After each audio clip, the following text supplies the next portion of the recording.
গল্পটির নাম হঠাৎ বদলে যাওয়া জীবন।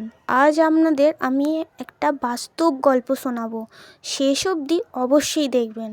গল্পটি পার্ট 1 আপনাদের সাথে শেয়ার করলাম। একটি গ্রামে থাকতো মেয়ে। মেয়েটার নাম কথা। মেয়েটা যখন স্কুলে পড়তো তখন তার বাবা তাকে ছেড়ে চলে যায়। সেদিন কথা বলে মেয়েটা স্কুল থেকে বাড়ি ফিরছিল। হঠাৎ বাড়ির সামনে ভিড় দেখে ভয় পেয়ে যায়।